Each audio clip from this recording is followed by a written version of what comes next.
Bueno, vamos a hablar ahora sobre la carga de la prueba. La carga de la prueba es un principio en derecho probatorio y en el derecho procesal que implica una regla genérica. Todo aquel que alegue un derecho tiene que probar los hechos que lo configuran. De tal manera que cuando estamos hablando de la carga de la prueba es el deber que tiene toda la parte que alega un derecho de demostrar los supuestos fácticos que configuran el derecho en la norma jurídica. Entonces, el tema es, hay una regla general. Todo el que alega un derecho tiene que probarlo. De tal manera que la persona que quiera que un juez le reconozca un derecho tiene que probarlo. Y así es, digamos, utilizamos nuestra frase de que dice el juez, dice, dame la prueba y te daré el derecho.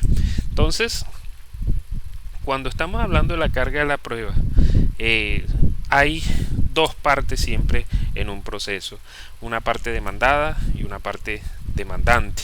La parte demandante pretende que se le reconozca un derecho y la parte demandada pretende que ese derecho no se reconozca.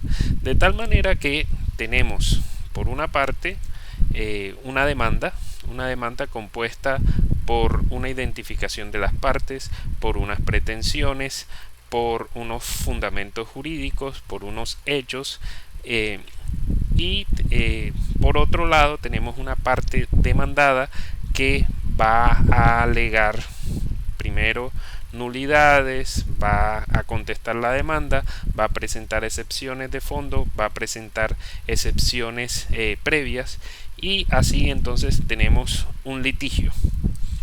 En la demanda, la parte demandante no solamente debe probar los hechos, sino que tiene que probar cada una de los elementos que le acabo de decir de la demanda. Entonces, si es identificación de las partes y estamos hablando, por ejemplo, de un accidente de tránsito, pues la parte demandante tiene que probar que quién fue el que se accidentó, cómo se accidentó, quién fue el culpable del hecho, pero independientemente de eso tiene que identificar a las partes. ¿Qué es identificar a las partes? Si por ejemplo la persona murió en el accidente, tiene que identificar a los herederos o a las víctimas que van a representar ese derecho que va a estar en litigio. De tal manera que si son padre, madre, esposa e hijos de la persona fallecida, hay que demostrarlo con los debidos registros civiles. Tiene que haber el registro civil de matrimonio en el caso del cónyuge, tiene que existir el registro civil para los padres, para los hijos, y así va aprobando, digamos, la relación que existe y el derecho que le asiste a estas personas. Entonces, si no presenta eso, pues ahí hay un problema. Si uno quiere demandar a una empresa o es la empresa la que va a demandar a la otra, pues en ese sentido hay que probar la existencia de la empresa, y eso se hace con un certificado de libertad y tradición de cada una de las empresas. Entonces hay que probar, si nosotros vamos a identificar a las partes, la parte demandante y la parte demandada, pues hay que identificarse, y esa identificación implica precisamente una carga probatoria. Por otro lado tenemos las pretensiones. Las pretensiones son la indemnización que pretendemos que nos reconozcan. Y esa indemnización que pretendemos que nos reconozcan, pues puede ser lucro cesante, daño emergente y así daño moral. Entonces hay que probarlo también. Las pretensiones hay que probarlas. Y por ejemplo, si es un lucro cesante que tiene que ver con que el fallecido estaba trabajando y ese salario ya no ingresa dentro del patrimonio de la familia, pues eso es un lucro cesante. Pero ¿cómo hay que demostrarlo? Pues obviamente hay que demostrarlo con un certificado laboral o movimientos de cuentas bancarias que determinen cuánto era el ingreso mensual de la persona fallecida. Si es un daño emergente, tendríamos que analizar cuáles son los costos en que digamos que causó el accidente. Por ejemplo, que se le haya dañado todo el carro. Bueno, vamos a buscar, digamos, con cuánto es la valoración del carro y cuánto se tiene que pagar por ese carro luego del accidente. Entonces va uno a la revista motor, va uno a un avalúo, representa el avalúo, y en esa situación está uno probando el daño emergente que surgió luego del accidente. También hay que probar los hechos. Entonces, los hechos del accidente, ¿cómo se prueban? Entonces, habría un informe de policía de tránsito que determina que existe un accidente, que él, digamos, levantó el croquis, que el accidente está entre dos partes, identificación de las partes, identificación de los vehículos. Eso es una forma de probar, digamos, los hechos, pero a su vez también podemos hacer testigos, podemos hacer reconstrucción de lo ocurrido, del accidente, y así se van probando los hechos que uno va alegando dentro de la demanda. Hay quienes dicen, bueno, pero el derecho se tiene que probar. En algunos casos sí. ¿Cómo probamos un derecho? Por ejemplo, si es un incumplimiento de un contrato, pues tenemos que demostrar la existencia del contrato. A veces no lo tenemos por escrito a través de un documento, pero lo podemos demostrar de acuerdo con las actuaciones de las partes, de acuerdo con testimonios, y se puede demostrar, digamos, el derecho y la forma en que existe ese contrato. También está el tema de la costumbre mercantil. Hay que probarla. ¿Cómo probamos? Podemos ir a la Cámara de Comercio, pedir un certificado de la Cámara de Comercio donde determine cuál es la costumbre mercantil en el caso y si aplica o no aplica en determinado caso. Entonces, a veces incluso nos toca probar el derecho. En el tema de las notificaciones, incluso toca también probar que uno ha notificado al demandado de forma como lo establece el Código General del Proceso. Entonces, todas esas cosas hay que probarlas, y la carga de la prueba la tiene la parte demandante en el caso, en los casos que les estoy diciendo. Cada uno de los apartes de la demanda requiere una carga probatoria. Por otra parte, cuando estamos hablando del demandado, el demandado también tiene una carga probatoria. Si alega, por ejemplo, una nulidad por indebida notificación, tiene que probar que en efecto, por ejemplo, se le mandó la notificación a un sitio donde él no vive, o a un sitio diferente del domicilio empresarial, de tal manera que se determine que no ha podido ejercer su derecho de defensa debido a que no ha sido notificado debidamente. Si va a alegar, por ejemplo, una excepción previa por inepta demanda por falta de legitimación en causa pasiva. Entonces llega la excepción y dice, oiga, yo no soy la empresa dueña del vehículo que se accidentó, yo sencillamente la estaba arrendando. Ahí tendríamos que ver si si hay responsabilidad o no hay responsabilidad en ese tema. Entonces comienza a decir, por ejemplo, que la empresa no tenía incidencia en la relación contractual, porque era una subcontratación.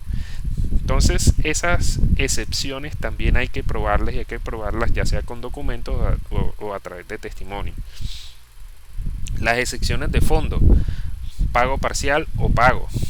Si yo alego que yo pagué la obligación, si yo pagué eso, entonces llega y me toca demostrar que yo he pagado a través de un recibo, a través de una consignación o a través de una transferencia.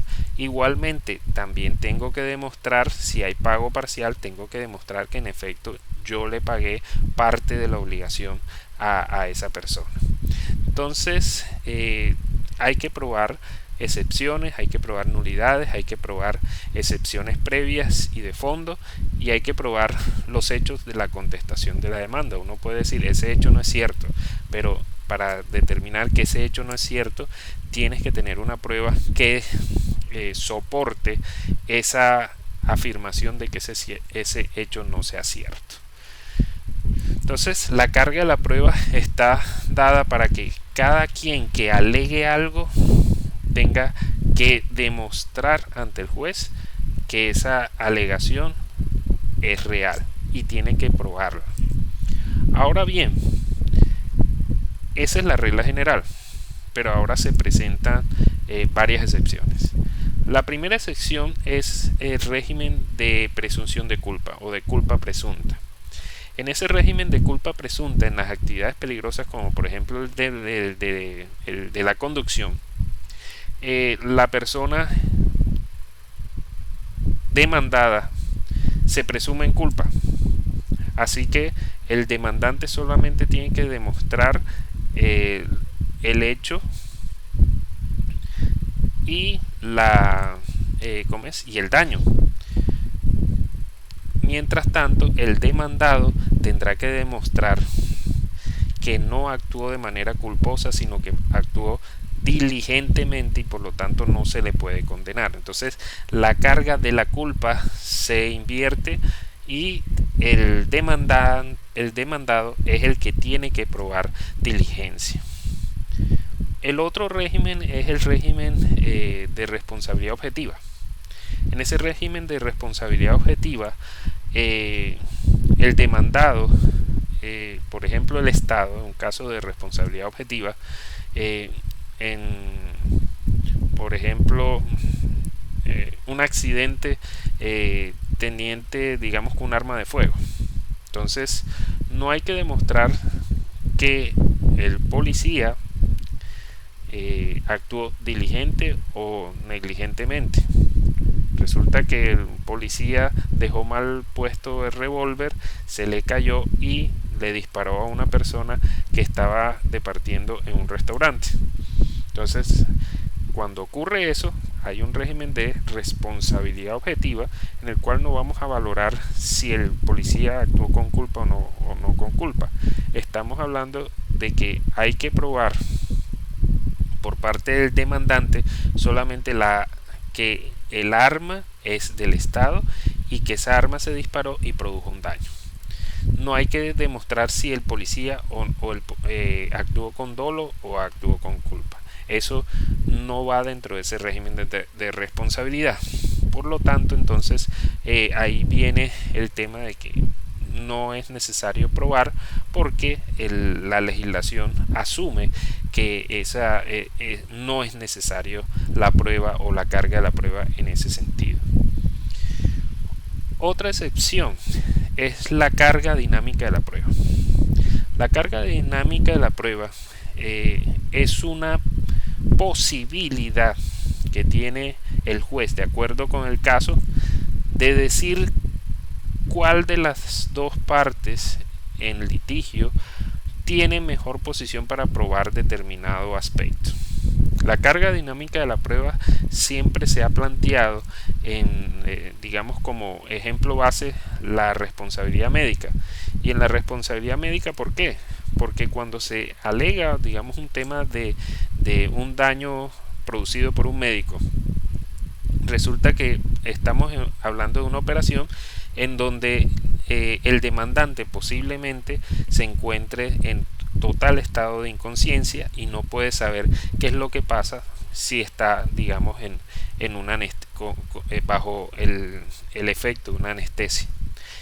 En ese sentido, cuando el paciente se encuentra en ese estado de inconsciencia, es imposible que sepa si el médico en ese momento actuó bien o no actuó bien, porque él no puede percibir con sus sentidos lo que está ocurriendo. Así pues, que se le transfiere en algunos casos al médico, que es el demandado, la obligación de probar que actuó de manera diligente. Entonces, también es un caso digamos, de inversión de la carga de la prueba, lo que se habla de daño desproporcionado. El daño desproporcionado es cuando en un aparente procedimiento médico sin mayores dificultades se genera un efecto totalmente desproporcionado. Entonces, por ejemplo, se va a tomar unos puntos a un paciente porque tuvo, digamos, un accidente y una cortada. Se va a tomar unos puntos y resulta que el paciente termina muerto. No hay relación inicial entre la intervención del paciente con la muerte. Por lo tanto, se invierte la carga de la prueba y se le dice al médico, oiga, pruebe que eso sí puede pasar y que en ese caso tenía que pasar o era muy probable que pasara. Entonces es necesario que el médico pruebe su diligencia en ese tipo de situaciones. Por último, el tema de la carga de la prueba está como excepción las pruebas de oficio.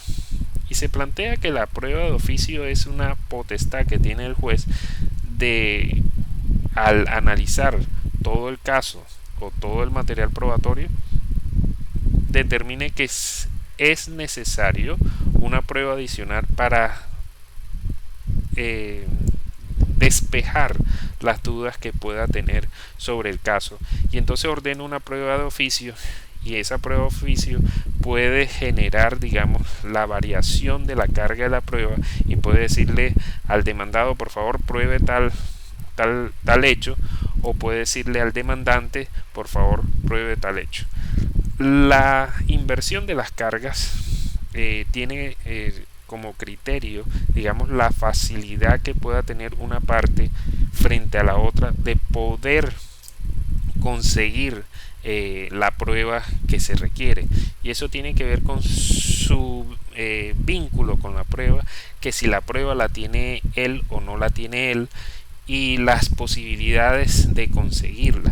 Precisamente la carga dinámica de la prueba implica la inversión de la prueba debido a que la parte contraria tiene mejor posición para probar la situación. En el caso médico, el médico es el profesional y el médico era el que estaba realizando digamos la operación, y como estaba realizando el procedimiento es el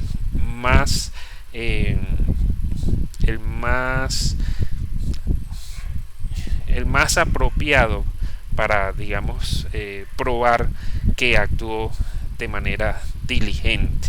Entonces, ante la imposibilidad de alguna de las partes de acceder a la prueba o de probar alguna circunstancia, se genera esta posibilidad que es la carga dinámica de la prueba, donde el juez dice, bueno, usted no puede probar esto, entonces le corresponde a esta otra persona. Y por eso, digamos, hay una vinculación muy estrecha entre la carga dinámica de la prueba y la prueba de oficio, porque es el juez el que puede determinar esa situación. Ahora, la carga dinámica de la prueba puede solicitarse a petición de parte o de oficio, y una de las partes puede solicitarla y tiene que sustentarla, y el juez tendrá que decidir si acepta o no acepta esa inversión de la carga de la prueba. Entonces, queda establecido de esta manera cómo es el tema de la carga de la prueba, donde en principio todo el que quiera alegar un derecho tiene que probar el fundamento fáctico que implique el reconocimiento de ese derecho. Segundo, puede existir varias excepciones a ese principio de la carga de la prueba. ¿Cuáles son? Ya se dijo, el régimen de culpa presunta, el régimen de responsabilidad objetiva, la carga dinámica de la prueba y la prueba de oficio. Entonces queda así explicado el tema de las cargas de la prueba y la carga dinámica.